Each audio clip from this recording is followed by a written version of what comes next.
Hi hello അസ്സലാമു അലൈക്കും നമസ്കാരം.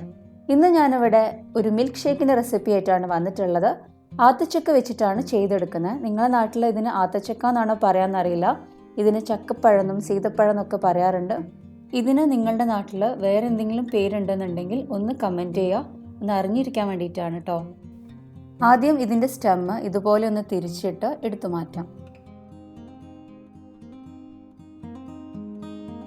അതിനുശേഷം ഒരു സ്പൂണ് വെച്ചിട്ട് ഇതിനുള്ളിലുള്ള പൾപ്പ് സീഡ് അടക്കം ഒരു ബ്ലെൻഡറിലേക്ക് ഇട്ടുകൊടുക്കാം.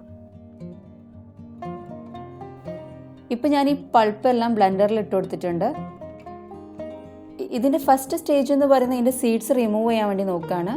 അതിനായിട്ട് പൾസ് മോഡിൽ ഒരു 2-3 പ്രാവശ്യം ഒന്ന് തിരിച്ചു കൊടുക്കാം.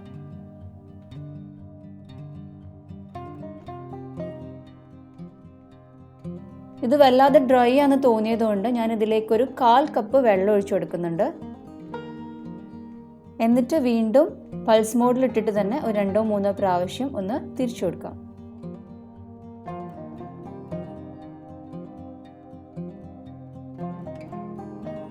ഇവിടെ ഞാനൊരു ബൗളിൻ്റെ മുകളിൽ ഒരു സ്ട്രെയിനർ വെച്ച് കൊടുത്തിട്ടുണ്ട്. ഇനി ഈ സ്ട്രെയിനറിലേക്ക് ഈ പൾപ്പ് ഇട്ട് കൊടുക്കാം.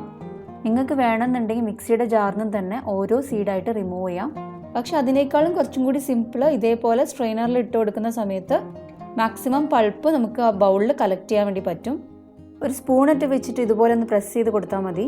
ഈ ആത്തച്ചക്ക കൊണ്ട് ജ്യൂസ് ഉണ്ടാക്കുന്ന സമയത്ത് ഉള്ള ഒരു വലിയൊരു പ്രശ്നം എന്താണെന്ന് വെച്ചാൽ ഇതിലുള്ള സീഡ് എങ്ങനെ റിമൂവ് ചെയ്യുന്നുള്ളതാണ്. ഓരോ സീഡ് എടുത്തിട്ട് അതിൻ്റെ പൾപ്പ് എടുക്കുക എന്ന് പറയുന്നത് ഭയങ്കര ബുദ്ധിമുട്ട് തന്നെയാണ്. പക്ഷേ ഞാൻ ഇതുപോലെ ചെയ്തപ്പോൾ എനിക്ക് കുറച്ചും കൂടി ഒന്ന് സിമ്പിളായിട്ട് തോന്നി. ഇനി നിങ്ങൾക്ക് വേറെ എന്തെങ്കിലും ടെക്നിക്ക് അറിയാമെന്നുണ്ടെങ്കിൽ ഒന്ന് കമൻറ്റ് ചെയ്യൂ കേട്ടോ. ഇപ്പോൾ ഇവിടെ സീഡ്സ് സെപ്പറേറ്റ് ചെയ്ത് കിട്ടിയിട്ടുണ്ട്. ഇനി നമ്മൾ കളക്ട് ചെയ്തിട്ടുള്ള ആ പൾപ്പ് തിരിച്ച് വീണ്ടും മിക്സിയുടെ ജാറിലേക്ക് ഇട്ട് കൊടുക്കാം. ഇതിലേക്ക് ഒരു 1/2 ലിറ്റർ തണുത്ത പാല് ചേർത്ത് കൊടുക്കാം. ഞാൻ ഈ പാല് കുറച്ച് നേരം ഫ്രീസറിൽ വെച്ചിരുന്നു. പകുതിയോളം കട്ടയാക്കി എടുത്തിട്ടുണ്ട്. ഈ പാലാണ് ഞാൻ ഈ ജ്യൂസിലേക്ക് ഒഴിച്ചു കൊടുക്കുന്നത്. ഇനി ഇതിലേക്ക് ആവശ്യത്തിനുള്ള പഞ്ചസാര ചേർത്ത് കൊടുക്കാം.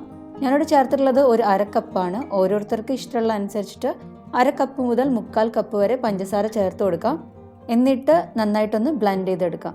നമുക്ക് കുറച്ചൊരു തിക്കായിട്ടുള്ള ക്രീമി ടെക്സ്ചറിലുള്ള ജ്യൂസാണ് കിട്ടേണ്ടത്. നിങ്ങൾക്ക് വേണമെന്നുണ്ടെങ്കിൽ കുറച്ചുകൂടി പാലൊഴിച്ചിട്ട് ഒന്ന് ലൂസാക്കി എടുക്കാം.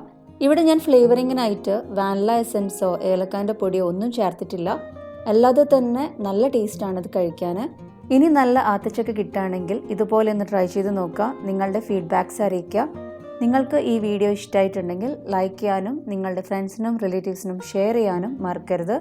നിങ്ങൾ ഈ ചാനൽ ഇതുവരെ സബ്സ്ക്രൈബ് ചെയ്യാതെയാണ് കാണുന്നതെങ്കിൽ സബ്സ്ക്രൈബ് ചെയ്യുക. സബ്സ്ക്രൈബ് ബട്ടൻ്റെ തൊട്ടടുത്തുള്ള ബെല്ലൈക്കൺ അമർത്തി അതിൽ ഓൾ എന്ന ഓപ്ഷൻ ഒന്ന് അമർത്തി കൊടുക്കുക. എന്നാൽ മാത്രമേ ഉള്ളൂ ഞാൻ പുതിയ വീഡിയോസ് അപ്ലോഡ് ചെയ്യുന്ന സമയത്ത് നിങ്ങൾക്ക് നോട്ടിഫിക്കേഷൻസ് കിട്ടുക. എല്ലാവരും ഒന്ന് സപ്പോർട്ട് ചെയ്യുക. Thanks for watching.